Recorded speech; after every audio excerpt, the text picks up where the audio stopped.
Hi, I'm Paul Behnke. We're here at the Rosenfeld Gallery in Philadelphia for my opening Like Giants.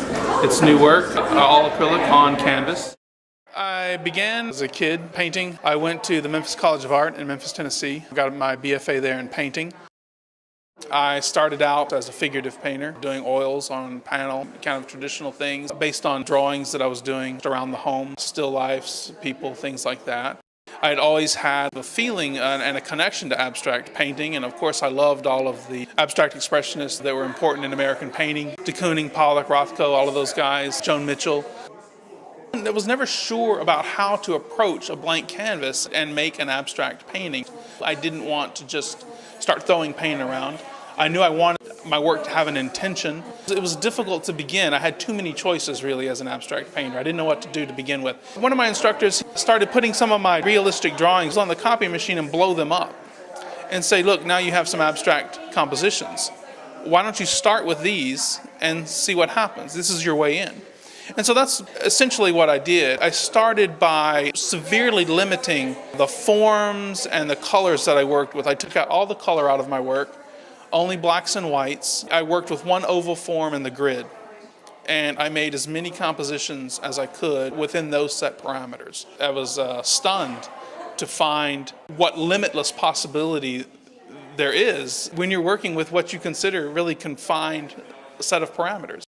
I graduated with my BFA in '99. It wasn't until after about 7 or 8 years that I started to introduce color again, that I started to free up the imagery.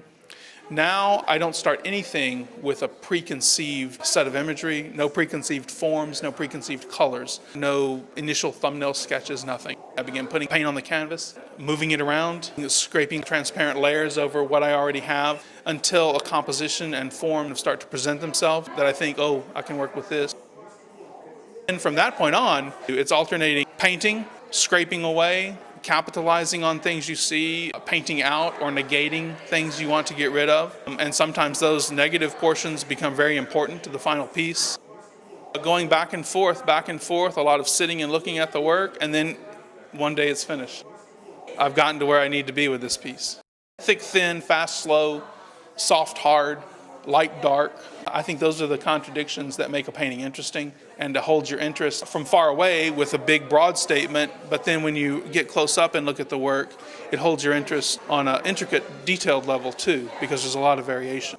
I work with a lot of different materials, apply paint a lot of different ways. I use stonemason's brushes. They can give you these huge furrows in the paint when you're scraping it across them. A lot of times I use this really cheap semi-transparent paint. I'll put a layer of this liquid paint across the top. I use yardsticks that I get from Home Depot for 60-something cents a piece. And I use those as a tool, like a squeegee, to scrape that thin layer of paint down. People talk about the painting tells you the way it wants to go. Well, that's kind of a romantic, I'm not really doing this, the universe is doing this, and I'm just the vessel, which I don't subscribe to. It's me doing this. I create this work. The traditional sense of inspiration doesn't really have much relevance to me. I think work comes from work. I think your inspiration comes from being in the studio every day working. I like to have my work around in the studio. You get ideas based on your past work. Right now I'm based in Brooklyn, New York, in Bushwick. It's kind of, I guess, the hot place for art and painting right now, for a little while anyway, until the developers get there. In college, one of my very best friends was from Memphis. I went to school in the South. I'm curious about your Southern roots. For instance, most gallery openings, people are imbibing a little white wine, but what are you drinking? Well, I'm drinking a little rye and water right now. Try not to drink too much of it, just the right amount. I need to, That's a little bit of a Southern stereotype. You're like William Faulkner. A little bit. Well, I don't know about that. I do think that art and artists have this romantic aspect, and it's something that I'm very conscious of. It's something that I think is influenced by a lot of the literature I read, and some of that, of course, comes from the South. Willa Cather, Faulkner. Memphis is very close to Oxford. You get lost a lot of times in those steamy, swampy, southern, everything is kind of in a daze and in a haze, and it's romantic. I mean, I don't want that to totally color how I'm seen or how my work is seen, but it's of course it's there. But you're not, for instance, going to drink yourself to an early death? No, I hope not. I hope not.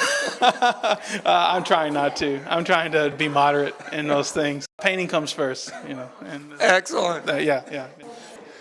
If you are over 35, are you? Oh, yeah. Then those tattoos would seem to me to indicate prison as opposed to suburban mall. Am I right? How long were you in prison? Well, no, I wasn't in prison, but it's a little bit of medium between prison and suburban mall. When I was younger, late 80s, that was when I got my first tattoo. They didn't have the suburban mall tattoo shops or the really nice, hygienic ones back then.